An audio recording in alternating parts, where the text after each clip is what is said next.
Debbie McCoy's condo complex has crumbling foundations. She's been pushing for testing for years and says this is a necessity. Once we learn what the percent, the threshold is for how much is too much, then we can free up all those homes and they no longer have the stigma, having trace amounts of peritite.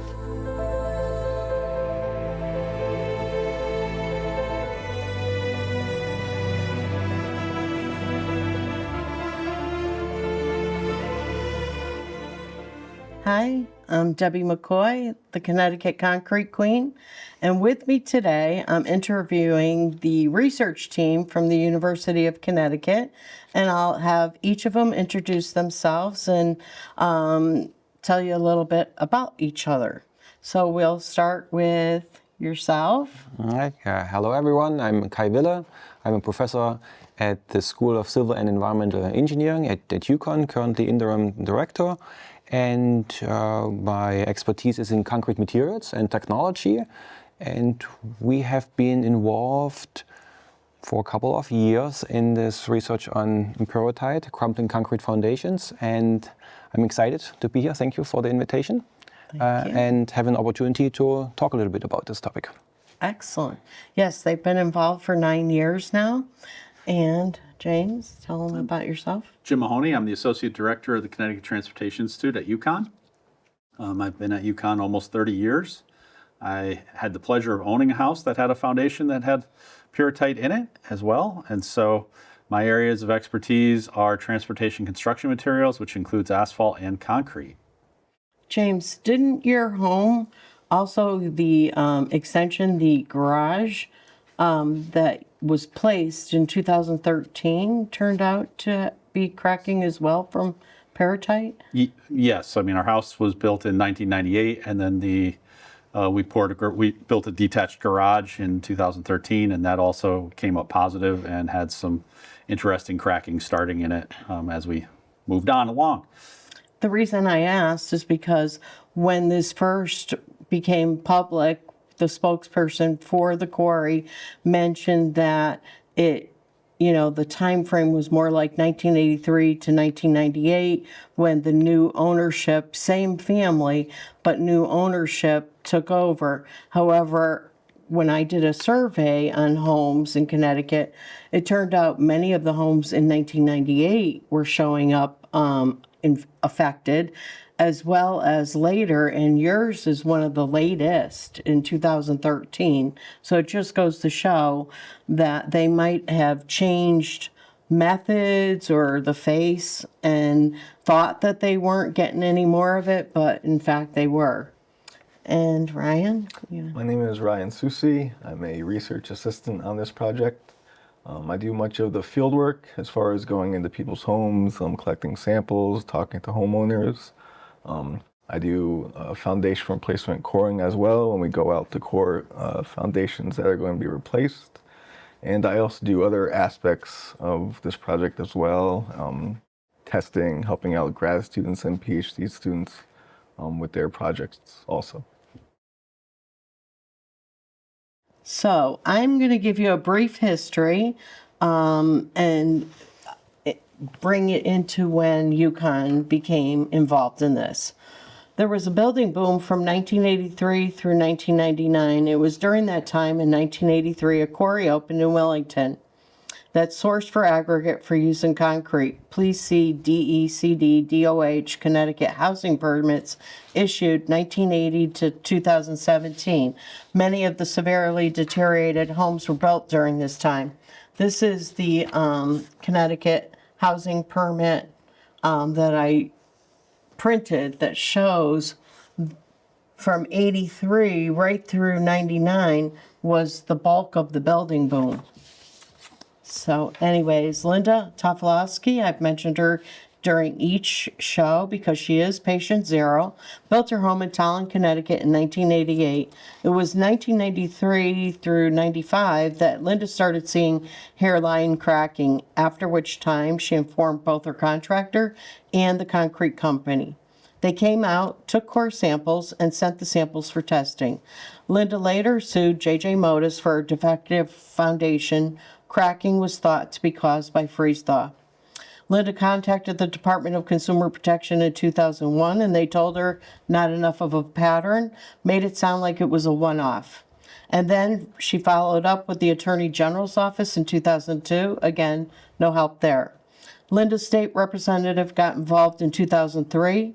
There was a big meeting at the LOB, the Legislative Office Building, with a couple dozen affected homeowners and industry folks from the concrete industry, home builders, insurance, as well as representatives from the Department of Consumer Protection and the Attorney General's office. Linda was told that they would consider extending the statute of limitations. That never happened.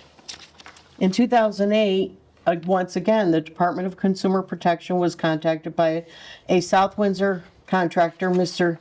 Childry, who reported he had seen dozens of houses with foundations where they were severely cracking. At the time, he didn't know what was causing the homes to prematurely deteriorate.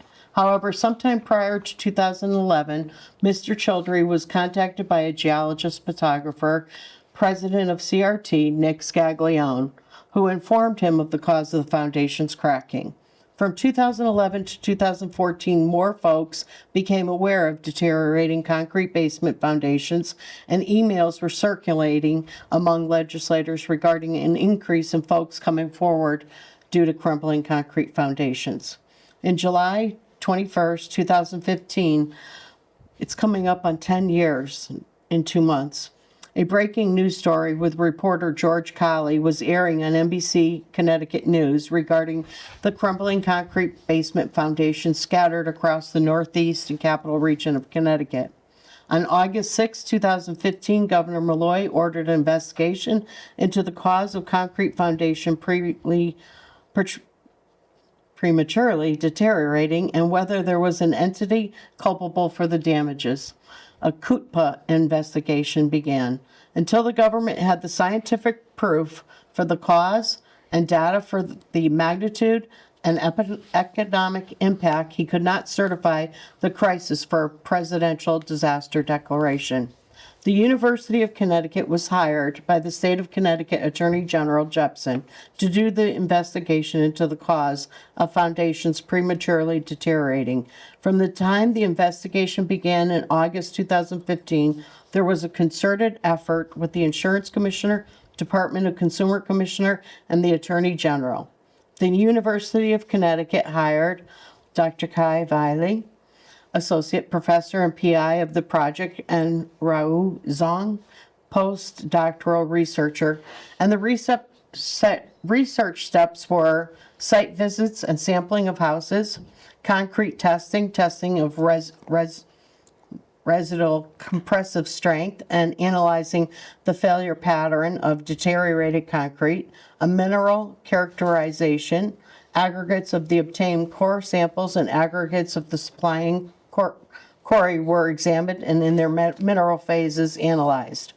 And I'll let you guys speak to that because, you know, it uses words that to the layperson they wouldn't really understand. And it's taken me 10 years, and I have never taken a geology course to understand the difference between X-ray diffraction, which is XRD, X-ray fluorescence, which is the XRF technology, were used for analysis purposes, and supplementary scanning electric microscopy, SEM, coupled with energy dispersive X-ray, EDX tests, was also conducted for the investigation of the quarry aggregates. Yeah.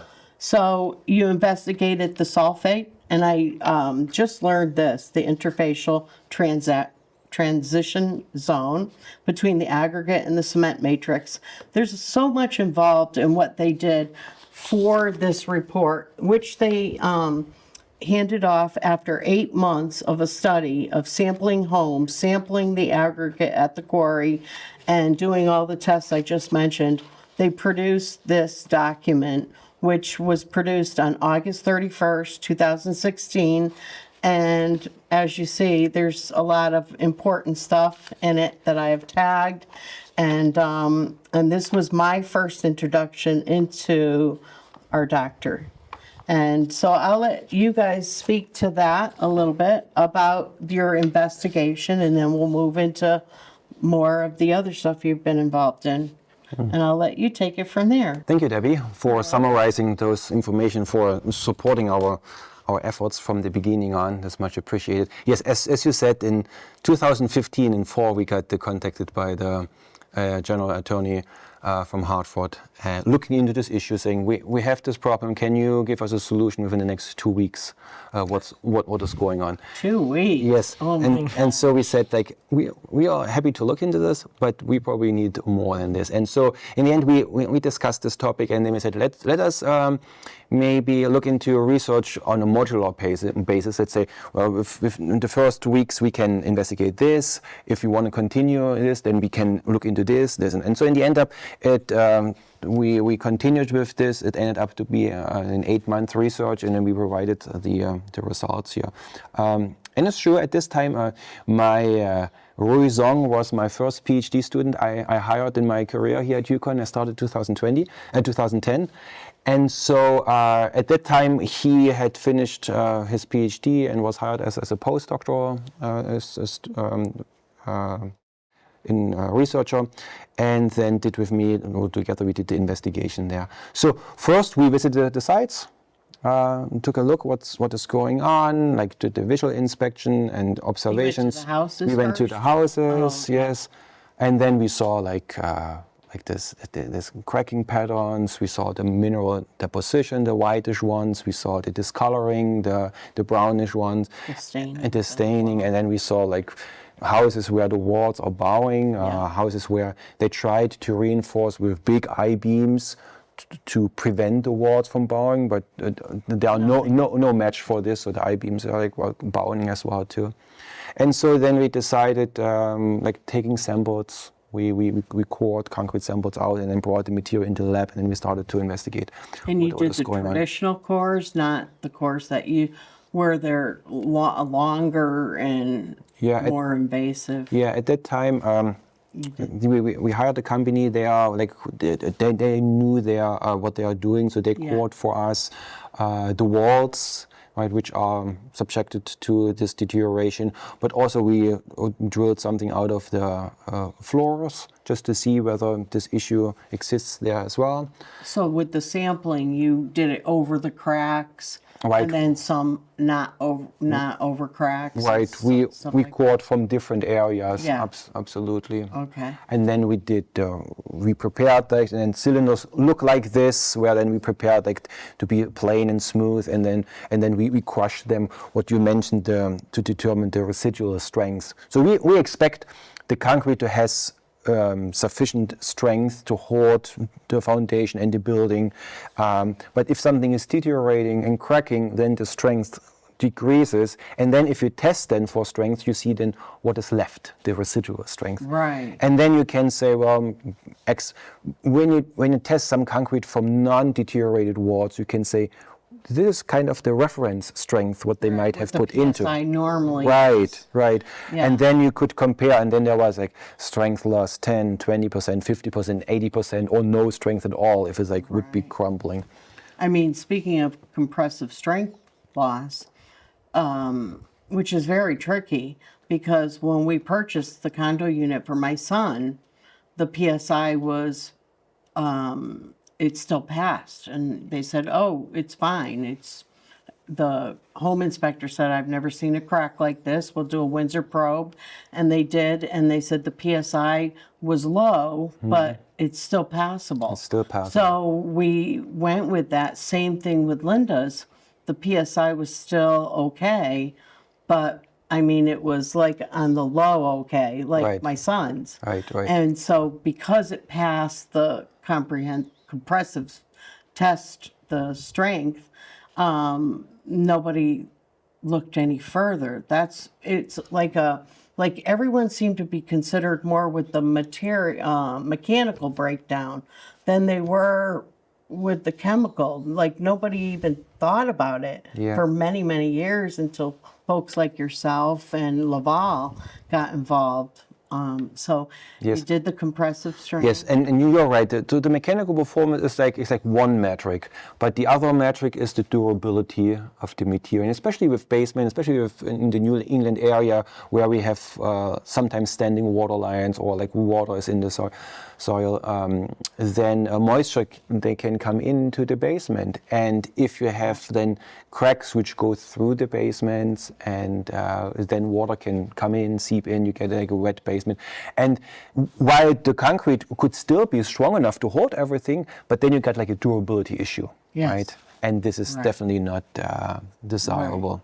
So you can't take it from just one viewpoint. You got to look at the holistic part of it and say, okay, well, I've looked at the strength, but something is obviously going on. Yes. So you moved on to a chemical analysis. Yes, this then we moved on as well too. But just one sentence to this is like, when does the basement becomes, let's say, non-acceptable anymore? And it's like strength is like one part, but then the amount of cracking and the crack opening, how wide the cracks are, could then And the house shifts.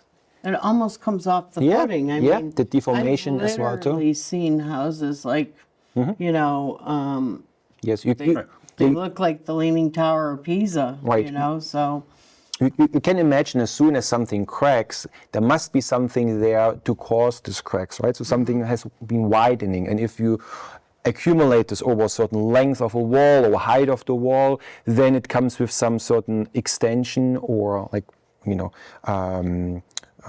movement as well too, and then you see like several inches could then be lifted or be shifted and so on. Yeah. And so with the peritite, everyone thinks, and I was going to say something before when we were talking about sample versus test, that people use that word interchangeably. Like they say, oh, I sent my samples off and I got my sample back, and it said, instead of I sent my samples off and I got my test back, you know? Right. They use that, or I've sent a test out and I got my test back. It's first the sample, which is very important, how you take that sample, where you take the sample, and then the second thing is how you test it. And right now I'm seeing a lot of people talking about the AD versus the HTC, the acid digestion test versus the high combustion test. So there's, in yours is a completely different test method, which we'll get into later, what you have accomplished. But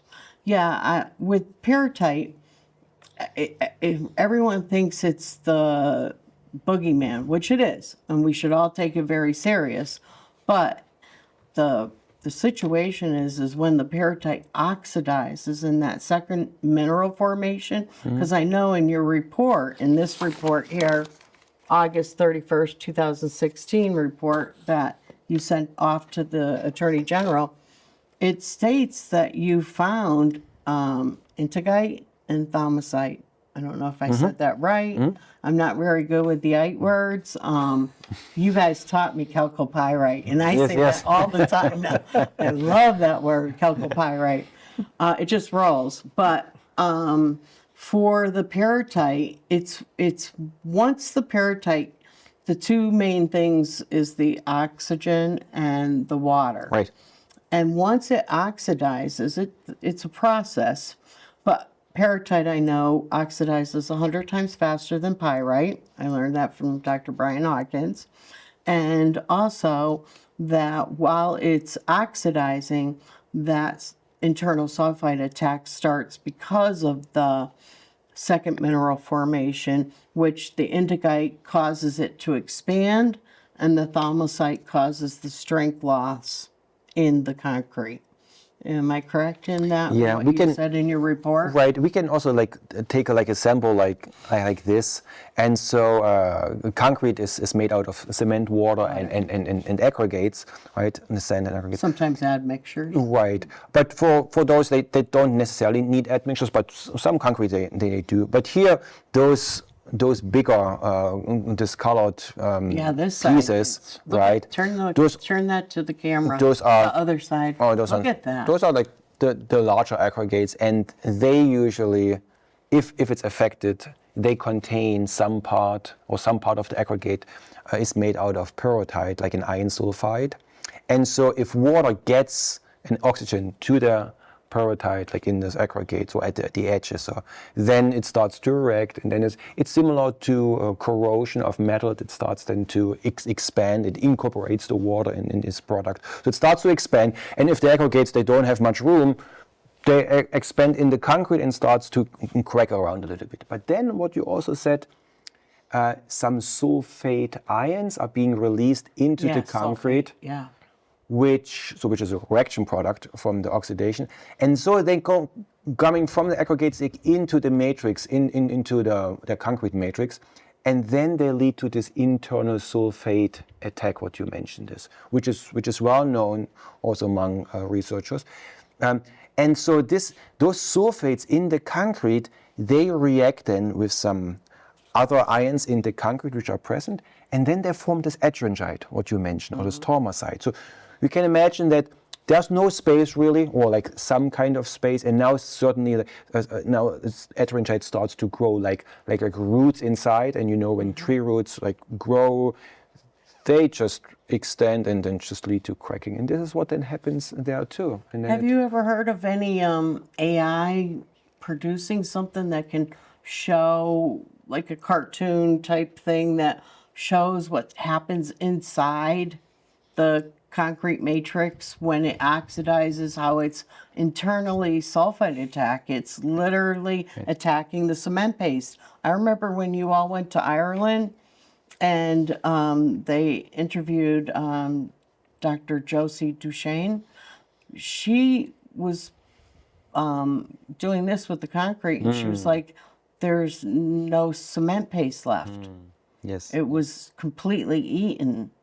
And so when it gets to that point, you better get out of Dodge, correct? Yes. I mean, you saw that home.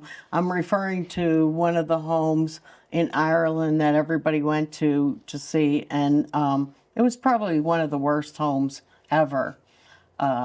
Sharon sent me a sample of her home, and she put a candy bar in it to thank me. And when I opened the candy bar, it had this white powder all over it. It had gotten through the wrapper, and the smell of that stone was so molded, because it does. A lot of people just think that, like in Massachusetts, one of the legislators said, I know it's a financial issue. And that really upset me, because it's not just a financial issue. Because once the what we call here in Connecticut basement foundations start to go, it starts to affect the entire structure of the home. And the walls get that black mold, because when they took the not the sheetrock, it's that sticky stuff, foam stuff before the sheetrock. The insulation foam board? Yeah. When they peeled that off my daughter's home, because it just smelled like mold, always. Yes, absolutely. It was nauseating kind of a smell where it made you want to just get sick. That's when we saw the real damage behind the walls, So, that's, for me, it's not just a financial issue, it's also a safety issue on the home. Just like it's not a mechanical issue, it's a mechanics and a chemical issue. Right. So people need to understand that there's more involved to this. It's so complex for people to wrap their brains around. So you did all the tests. That's correct. And you went to the quarry.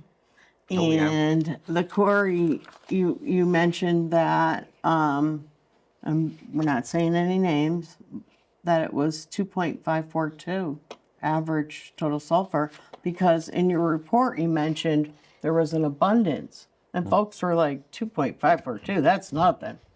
But when you look at the European Union's EN 12620, which was produced in 2002, it specifically references pyrite 1%, and if it's peritite, it's 0.1%. So there's a reason for it being 0.1%.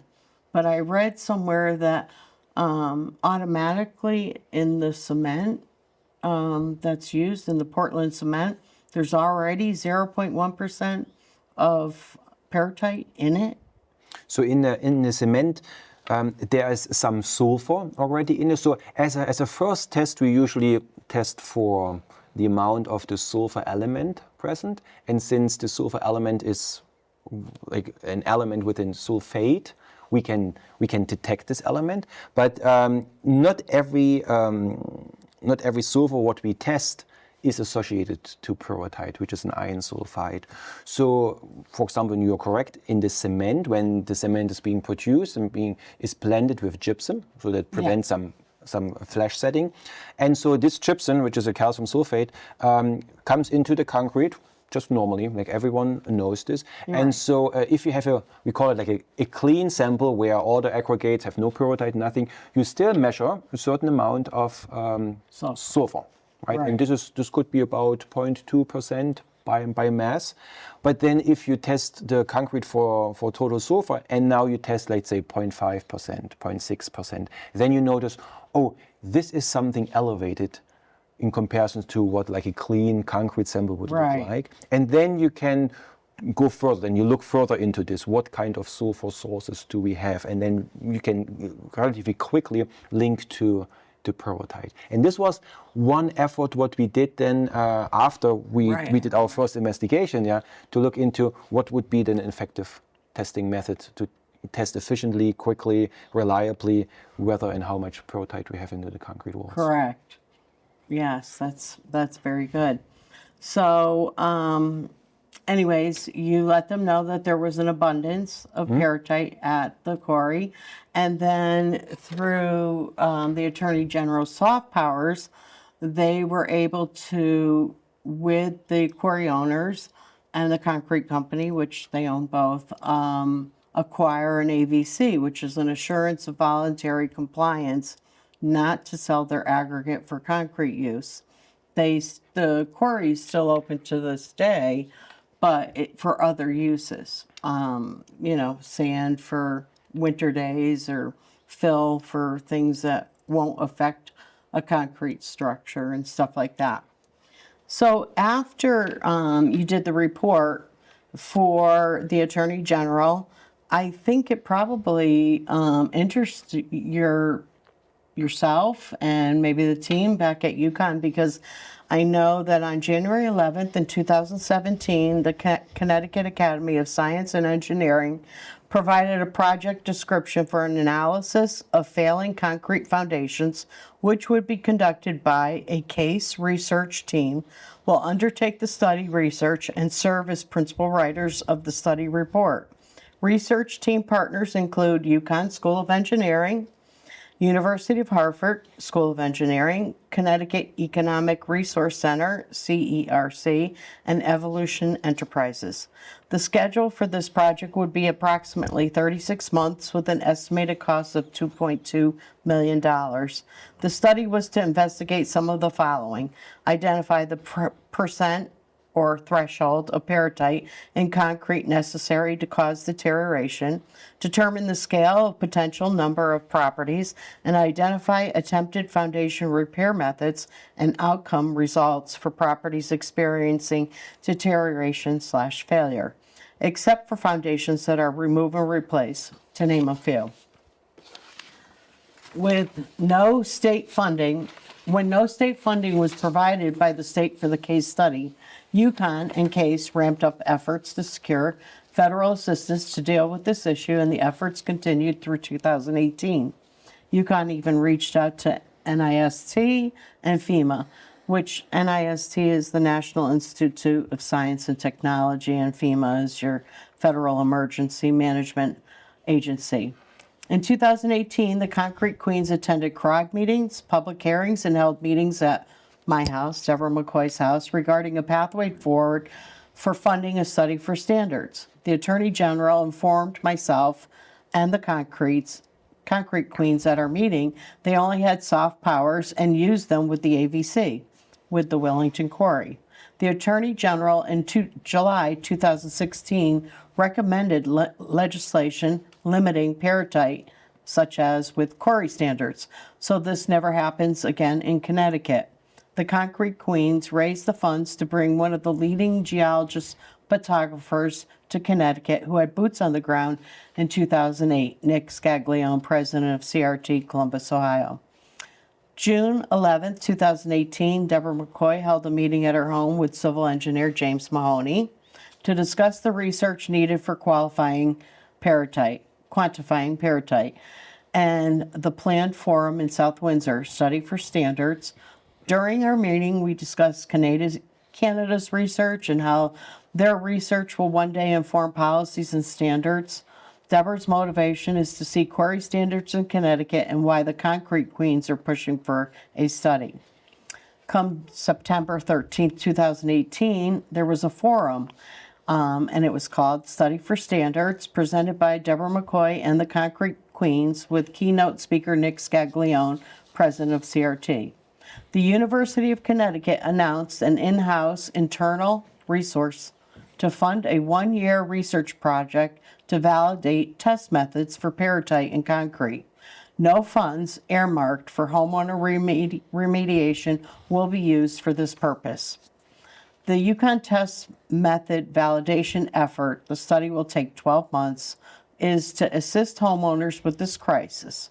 A team of Yukon researchers from our School of Engineering will provide technical expertise to evaluate existing and new test methods for peritite and concrete.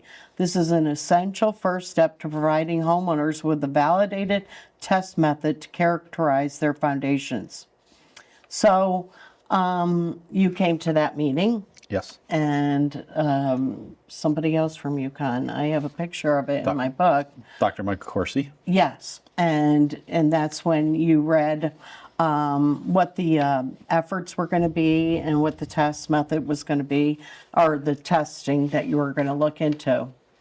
On October 31st, Halloween 2018, I went to Yukon School of Engineering for a meeting for the first time with Dr. Kai Wiley, James Mahoney, and Dr. Maria, can you say her name? Cool. Yes, to discuss the in-house research that will be done during 2019. Now, I just have to add right here and now that when I came to the meeting, first of all, I had brought my Concrete Queen bag with all my research and everything because I was just going to tote it all out there and show them what I've been up to. And I was so excited I was going to meet Dr. Kai Wiley for the first time. But back then I called him Dr. K. Wiley because that's what it looks like to me for the spelling. So we get there and I sit down, I'm a little out of breath, and I look around the room and I looked a little disappointed. My shoulders were all down and I was like, I thought Dr. Kai K. Wiley was coming to this. And Kai and James and Maria all looked at me like, is she being honest right now? Is she joking us? Is this a trick?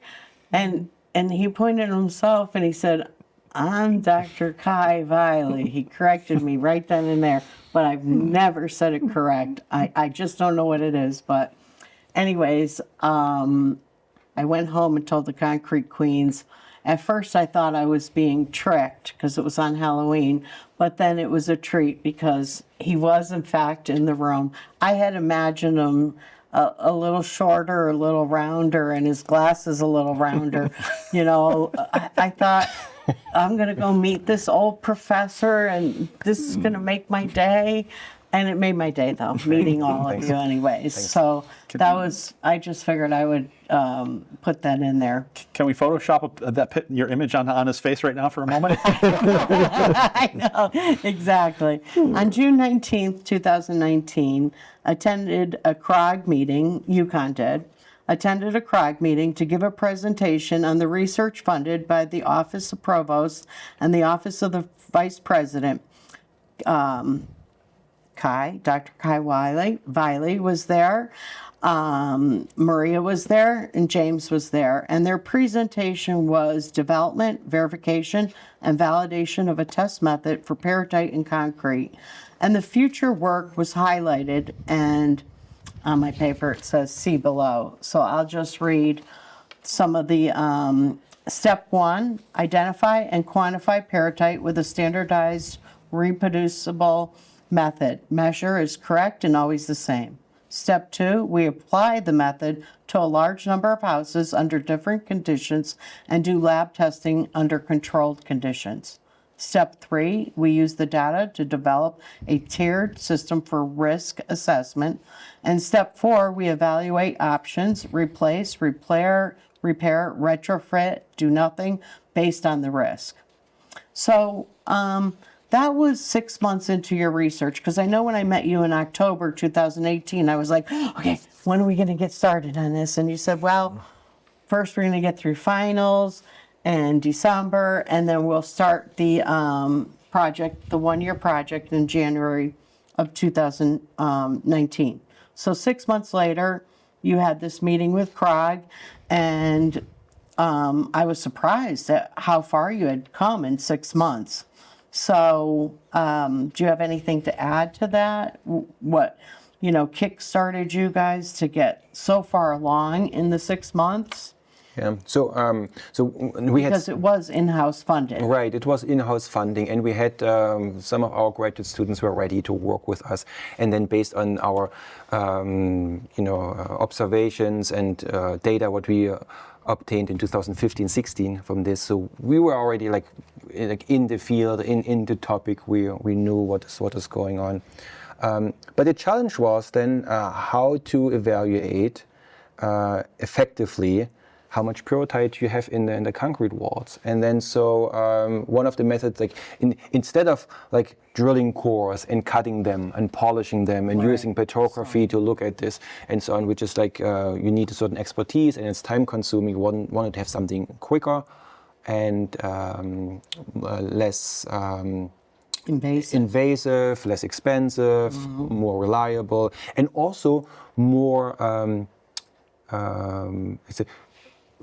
indicating or like the wall in general. So if you only take like 1 core or 2 cores, maybe you don't capture the whole wall. So that's why in the end we came up with a drilling method who drills with a vacuum drill, 1 inch diameter up to 5 inch deep without destroying the water proofing on the outside at different locations. This already grinds the concrete homogeneously into a powder. We can do this then back in the lab, and then we test then for total sulfur, which we have mentioned, just as a first indicator. And then Ryan has it over there. We can press it in pellets, and then we develop the method based on WDXRF. Because just doing that initial testing for sulfur, it doesn't really tell you the species. That is correct, right? So we know the total sulfur, but it could be sulfate, it could be a sulfide, it could be something else. We don't know, but we know if it's peritite. Peritite is an iron sulfide. So if we measure something which is sulfide related, which is usually not in the concrete, then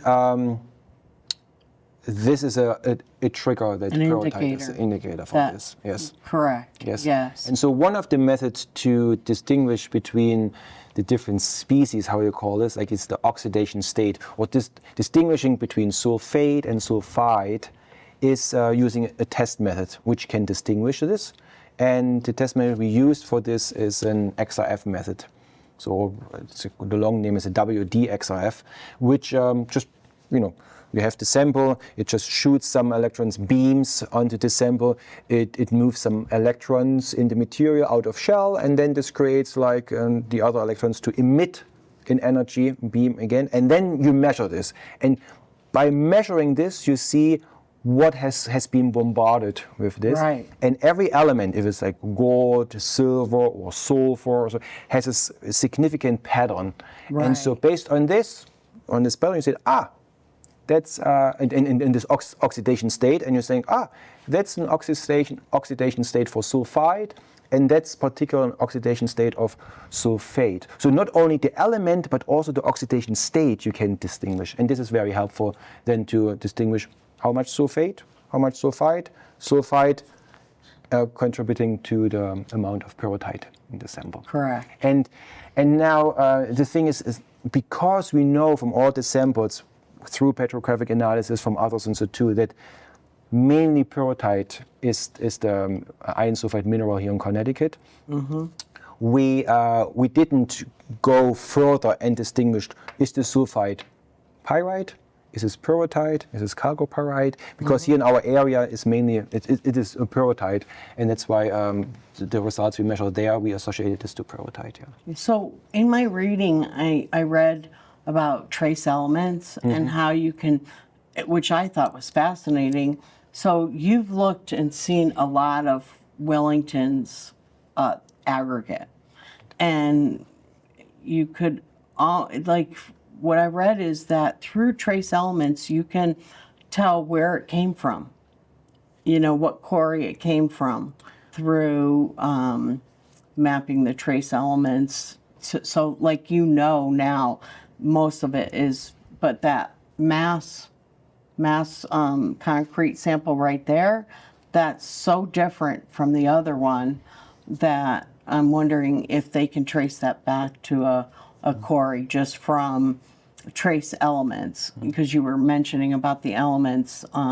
When you're looking at it, you're doing a map analysis of it, and because I know you did so many testing through this that you started at one, you moved on to the next, and you did the map analysis, the SEM, petrographic analysis. In your recommendations, would you stop at the chemical analysis, or would you go further on for petrographic analysis to hone in on the species? Right. So this is all good questions what you have here. We believe that like a modular testing approach is probably the best, right? You don't need to have like a whole suite of testing methods like bombarding at the concrete sample. The most efficient one, the easiest, the cheapest one, let's use this one to see whether there's an indication or concern or not. Just like for our total sulfur method. And then you say, well, it's no concern, it's clean, we don't need to do anything else. If there's something, then let's look further into this. What does it mean? For example, what kind of sulfide or sulfate is it? Right. We would take it to the next level and actually do the sulfide versus sulfate testing on this. And I mean, Ryan. And those are pellets? So this is just basically a pressed sample from the houses, and then just some binder in there as well. And that's what we use for the WXRF testing. Okay. And then we know how much of the sulfur, 10%, 20%, 50% is sulfate, and how much is sulfide. Now, if someone says, well, are you sure that this sulfide is pyrrhotite, or is the sulfide even pyrite? Then you can do the next step and can say, well, then let's do a petrographic analysis, or let's do an XRD, which gives you the mineral, the type of mineral. So then you could, for example, use the powder, put it in XRD, and then you see, this pattern shows up as pyrite, this pattern shows up as pyrrhotite. But every time we did this with XRD or with petrographic analysis, looking at this, from Connecticut, always pyrrhotite, right? So then at some point, we don't even need to go in the next step. We just know this indication of sulfide means like this pyrrhotite. I noticed they said pyrrhotites, a lot of the times it's associated with chalcopyrite, pyrite. In Ireland, they have chalcopyrite, pyrite, pyrrhotite, and marcasite. Right. So they are like, the aggregates, they could have different minerals. Is that what they call the mineral assemblage? Yes. Is when there's all those different minerals on top of mica, which is a very, it allows, I almost brought some mica with me. Yes. Margaret gave me some. Yes. It's very thin. It's porous. Right. It's like porous. It's like sheath-like. It like it's like someone says like it's a highway for water and oxygen to travel through. Yeah. And as you said And before, so we have some mica schist in ours. yeah, I read that we have it, just not a lot. Like Right. their mica is like 16%, whereas it's showing up not, over any 5% limit that I hear a lot of people say. So long as it's under 5%, it's good to go. Anything over 5%, it's an issue, and why they blamed it on mica without really going into the second step of Right. testing Right. to find out that it was peritite. Right. Or there are other test methods besides what we have chosen. They are all full valid, like the one from Trinity College.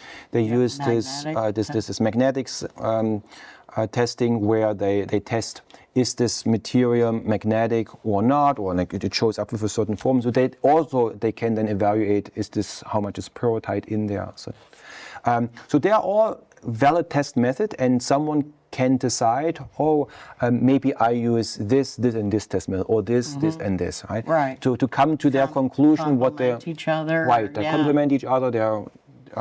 To come to a conclusion what they need, and so. But with all test methods, they have their limit. So there's like a certain threshold what the test equipment can test and since there's like very small amounts, sometimes you push the detection, we call it the detection limit. Right. And so if you're in the zone of this detection limit, where the probability that you are certain how much you test this is being reduced because like it's just like detects or detects not, then we started to call there might be a trace amount Right. of this mineral present. If there's like large amount of those, then we can determine, we are fairly certain this amount is there. But if it comes to very, very slow amount, almost undetectable, but we see that it's there, then someone then calls this as a trace amount. Right. Yes. Okay.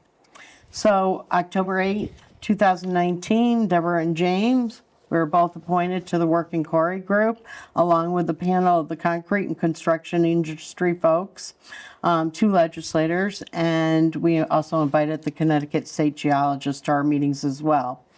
January 16th, 2020, the Working Quarry Group submitted their recommendations for quarry standards, which concluded Deborah and James's participation. August 2020, this is very important. The University of Connecticut was awarded $768,000 out of the $1.5 million in federal funding from National Institute of Standards and Technology. They did research on how peritite deteriorates foundations, also to establish a risk assessment to determine potential ways to minimize deterioration. October 20th, volume 172, Science Direct, you had a paper that you presented, and I will pull that out here and show it to the audience. And Melanie offers some background information, and so I'll show the paper. Wavelength dispersive X-ray fluorescence method to establish the oxidation reaction progress of sulfide minerals in concrete. And October 15th, 2020, LaSalle Blanks, multimedia journalist, came and interviewed UConn researchers funding from the state rep advancing fight against crumbling foundations in Connecticut, covering the story. So he came in and met with myself. Deborah MacCoy is leading fight for the condo owners in Connecticut when it comes to crumbling foundation. She's the state lead condo advocate.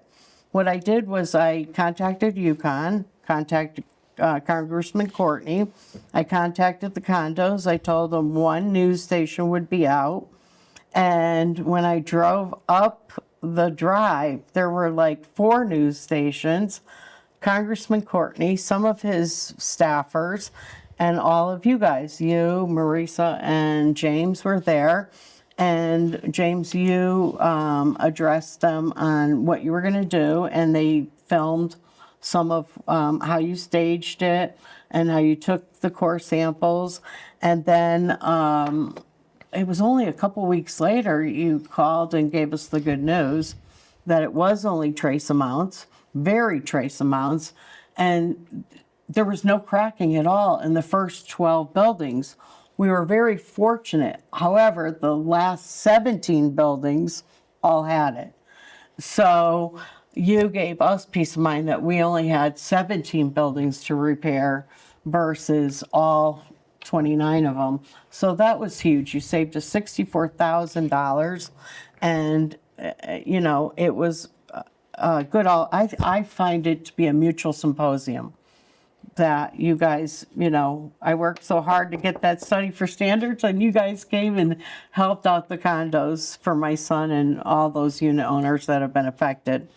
On March 14th, 2021, the Geological Society of America, Northeastern Section 56th Annual Meeting 2021 presentation, paper number 7-6, and that was with yourself, Maria, and James, and it was the evolution of reaction progress and peritite impacted concrete foundations using the WD XRF method that Dr. Kai has mentioned.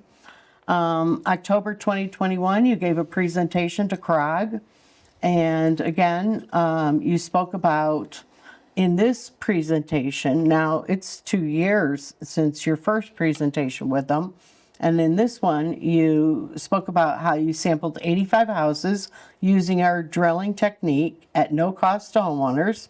Sampling is usually 60 to 90 minutes, does not disturb waterproofing as we only drill 5 inches, and collected concrete from more than 40 foundation replacements.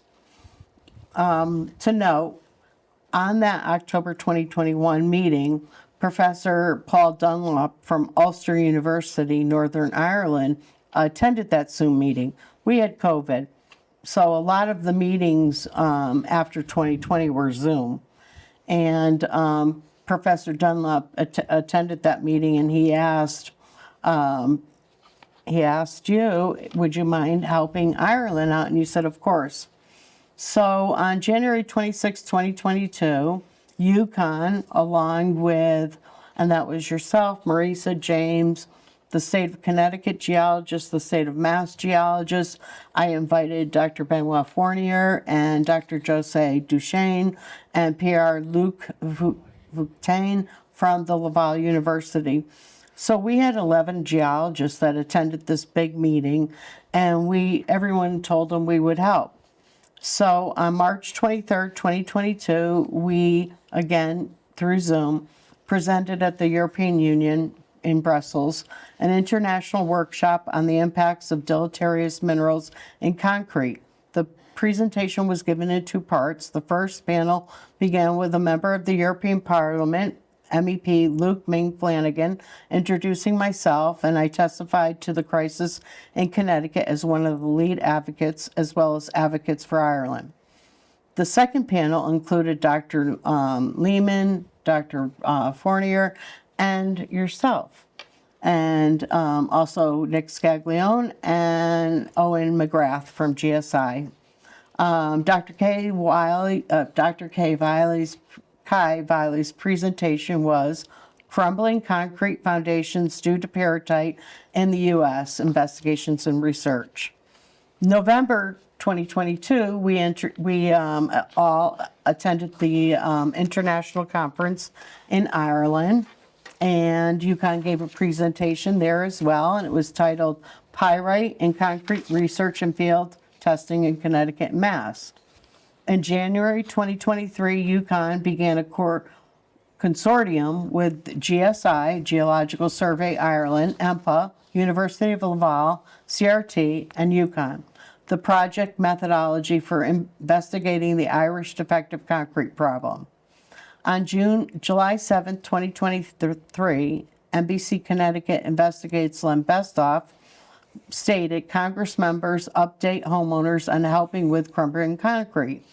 And they came to my daughter's home, and Senator Blumenthal was there, and Congressman Courtney and Larson. and they talked about bringing the casualty loss back. And then we all went to UConn, and you presented to Representative Courtney about your research, and you showed him some samples. And then in September 2023, Eric Bednar wrote about the research at the University of Connecticut, and that you would receive $4 million in a federal grant for the 5th time to research mineral causing Connecticut homes to crumble. And then last year, we all attended the first international conference on iron sulfide reaction in concrete at the University of Laval. There were geologists, engineers, NIST, Mass DOT, researchers from university and EMPA for a total of 20 presentations. And your group, gave 5 presentations, probably the most out of anyone. I mean, I was pleasantly surprised, and I was very happy. You did a presentation 9 on May 15th, and you did present 18 on May 15th, and then you concluded with 3 more presentations on May 16th, presentation 9, 17, and 20. And then on January 25th, 2025, the university excited to announce that they are planning for an ISCAR 2026 is now underway. Dr. Kai Viley and team shared a save the date for the International Conference on Iron Sulfide Reaction, May 13th, 14th at the Hilton Mystic, Connecticut, with a May 12th evening reception. And today you're here with myself, and next year I'm very excited, and I hope that we have as many countries come as Canada had, because there were 11 countries that came and presented on peritite and pyrite.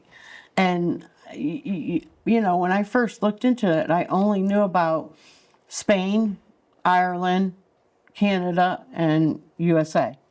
But then when I looked into it even further, Japan, South Africa, Portugal, Norway, Denmark, there were so many countries there that gave presentations. And I was very proud because you went there and you spoke about the WDXRF method, because a few people went there and presented that they looked into the AD acid digestion, which is all the Ireland labs were doing, and passing everything, saying, oh, everything's passing. But and you even mentioned it in your report that grammetric analysis is not always as efficient. Right. It takes a long time, yes. Yeah, it's very labor intensive, you mentioned, but it doesn't always give a good reading. And it underestimates the peritite. So, yeah, we're at wrap-up time. We have the next 16 seconds, so I would like to say, during this wrap-up, thank you very much for what you're doing for Connecticut, Massachusetts, nationally, Ireland. Thank you, James. Thank you, Ryan, for attending today. And I hope you tune in next time when we celebrate our 10-year anniversary. Thank you. Thank you, Debbie.